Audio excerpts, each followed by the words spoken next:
Hi, everyone. I'm Joshua Lyon, a physical therapist and owner of AIM Advance in Motion Physical Therapy and host of the Provider Spotlight series. With us today is Dr. Rock Vomer. He is board certified in both family and sports medicine, as well as the unique distinction of having his Doctor of Physical Therapy degree. We'll touch on that here in a bit for sure. But he leads the team at Avance here in Wilmington, has a research position with the Mayo Clinic, focusing on sports medicine, and works on policies to improve engagement and access to sports performance, weight loss, nutrition management, and truly takes a holistic approach with his patients. Outside of work, he enjoys time with his family, has a new baby, which definitely changes priorities and lifestyle, but also has extended family in town. His family founded Pure Protein, which led to him having a very active lifestyle outdoors, grew up playing football and baseball.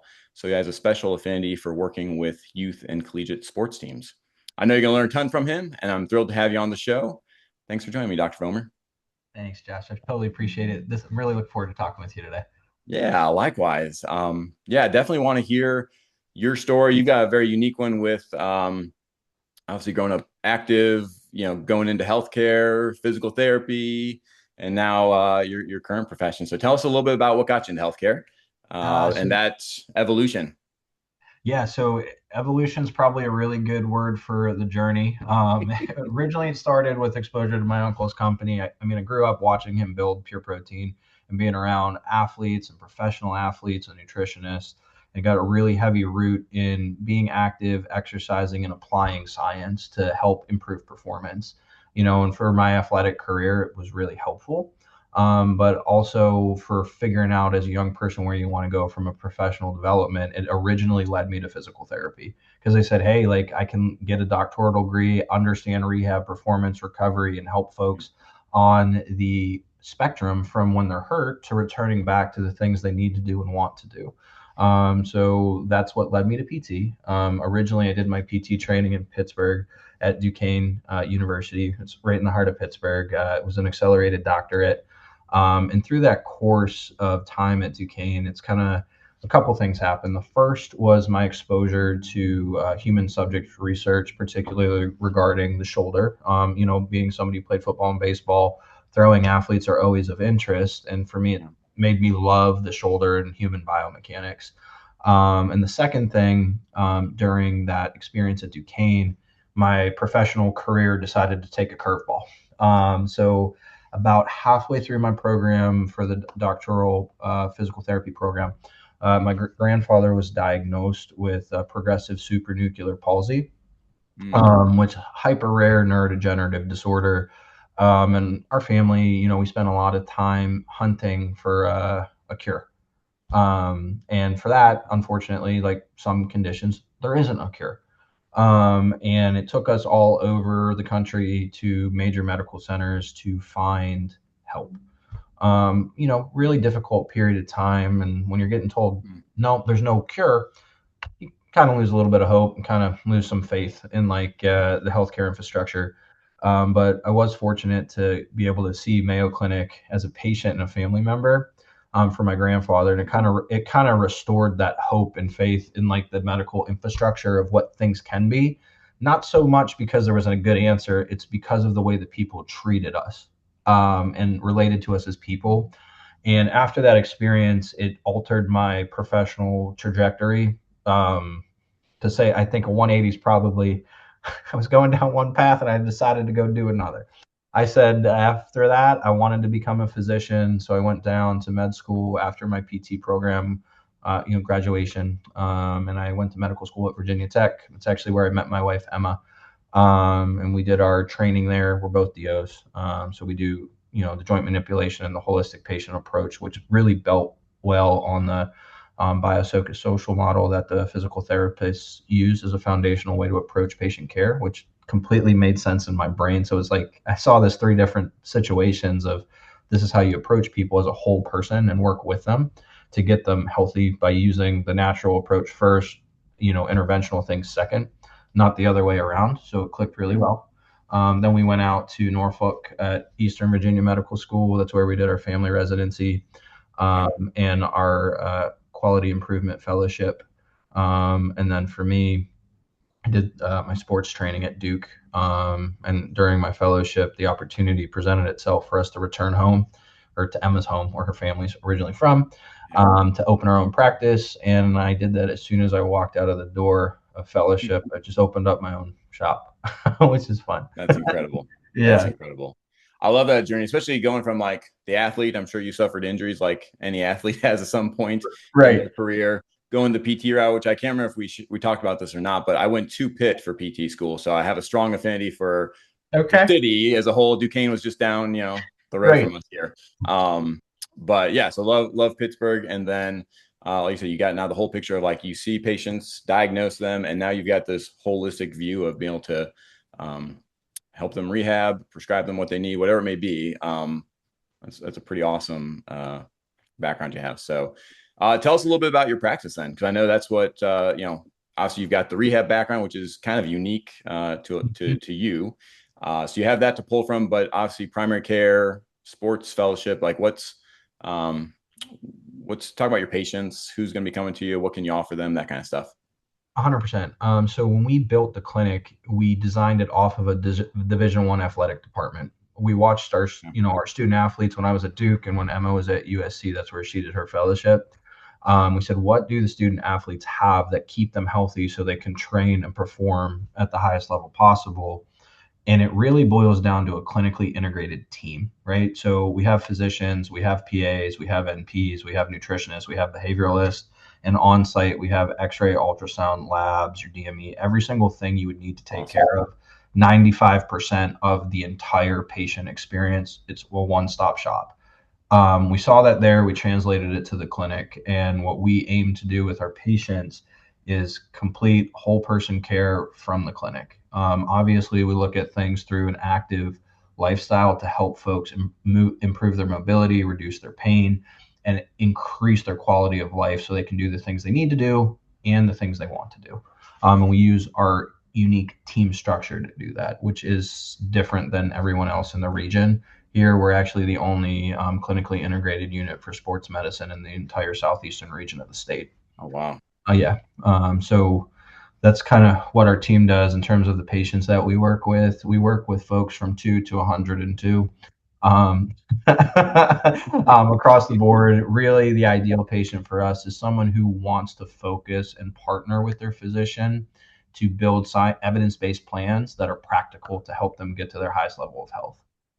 I love that. That's Yeah. awesome. So the one-stop shop, yeah, unique to y'all. What about, as well as I do, athletes tend to be a bit stubborn when it comes to getting treatment. Like, I'll walk it off. Whatever it may be. That tends to be the mindset. And a lot of us are fairly stubborn. So what would you say to someone who, yeah, they've got something they've been dealing with for a little while. It's kind of a nagging injury. You and I know it's probably not getting better on their own, but like, what would you say to them as far as here's what I can offer you? Here's why early care matters. Let's get this taken care of before it becomes a bigger issue.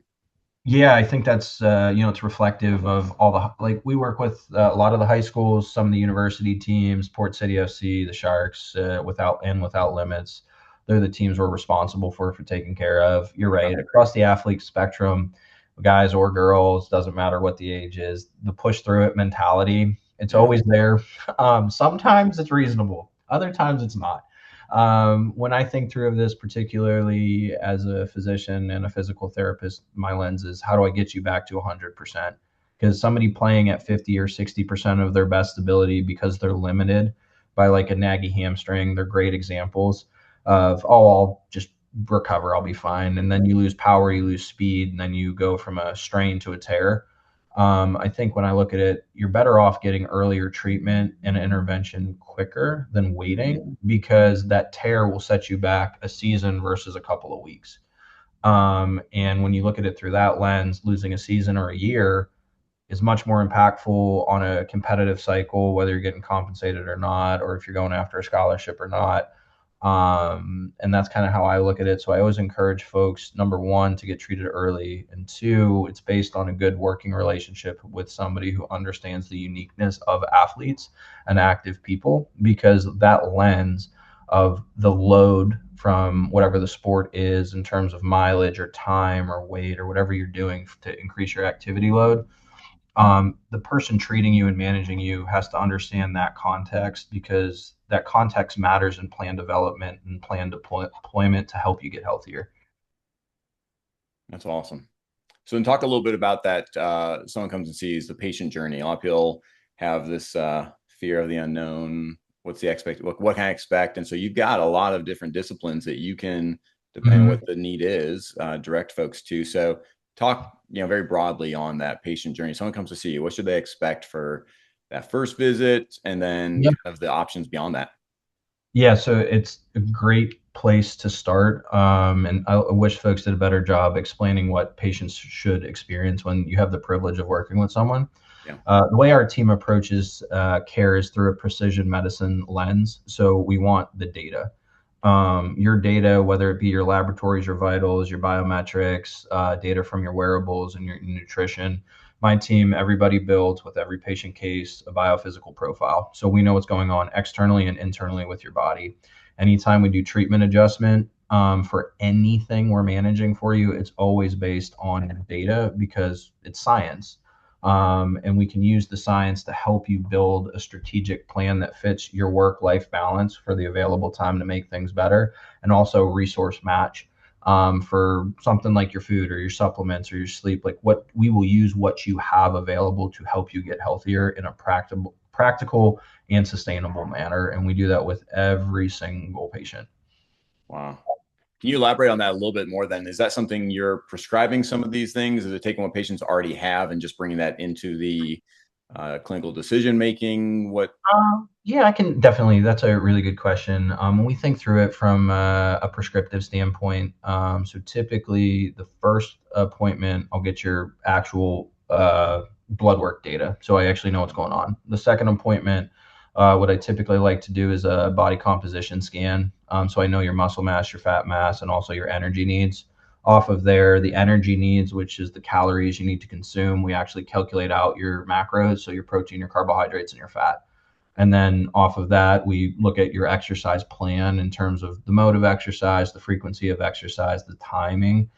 So we can actually plan around that. Of, you're going to train Monday, Tuesday, Thursday, Friday. You're off on Wednesday, Saturday, Sunday. Here's the way you're lifting. Here's the way you're doing your cardio and your mobility. And that's kind of how I approach it. But it's exactly what you would do with a collegiate athlete or a professional athlete, of how do you prescribe the exercise and the nutrition science with the end goal of improving your blood sugar, or helping you lose weight, or reducing your cholesterol, or whatever we're working for. Because you can't, there's no prescription around the lifestyle. Like, there's no way around that with a pill. No matter how much folks want to just give you a medicine, medicines help when they're appropriate, but there's Right. no way to get around not moving. There's no way to get around a poor diet, and there's no way around not sleeping and managing stress. Like, you have to have that as a basis. Medicines come in when they're appropriate based on your data, and we kind of put both together. So I think that's what makes us unique. That's incredible. That to me, that is so exciting that anyone who wants to live either an active life and have like the longevity factor, anyone who wants to be sports specific and really accelerate their performance, to have all those touch points and knowledge, data points, um, that's critical information. But the fact that y'all create it and prepare that for them and then direct them and guide them through that whole process, that is pretty unique. So, man, that's awesome. I love that. Well, is Thank there you. anything else that you would want to relay to anyone watching this? Any final comments, either about yourself, your practice? Kind of open ended here, but any final thoughts from Yeah, you? I think the biggest thing to think about with healthcare, and as healthcare evolves, is, from what I've heard from our patients and our, our neighbors and our friends in the area, is everybody is looking for a healthcare partner, right? Mhm. We're on the journey together. For our team, that's what we do, and that's what we do every day. And if you said the things that make us different, yeah, the science application, skill, uniqueness, that's there. But the real secret, and it's not a secret, it's how we treat all of our patients, is we're your partner long term. And we make your decisions together. We don't make decisions for you. And I think everybody deserves that opportunity. to have someone who's willing to serve and work with them. And that's why we're here. That's what my team's here for. That's why we built the practice, because we're rooted and in this community because our family's here. And I think that's kind of the big thing I'd say that's about us. And I think the like a big takeaway for patients, something that's unfortunate, but we do see is some folks have had a bad experience with American healthcare, right? Where it takes forever to get in. They didn't feel like they were listened to or heard, and it kind of leads folks to disengage Yep. from healthcare across the spectrum. And on anyone who has felt that or experienced that as someone who went through that of why this whole journey started for me of being turned off and then being the light bulbs went back on, Yeah. don't give up hope. I think for the patient, if that ever happened to you, I'm sorry, and it shouldn't have, but don't give up hope. If you're willing to give somebody else a try, my team's here to help you. Wonderful. I love that. I think that info is going to resonate with a ton of people. The opportunity that you create for a lot of folks to take care of the whole person and not just my shoulder hurts type thing is pretty Right. incredible. So thank you for your time. It was a pleasure having you on the show here. And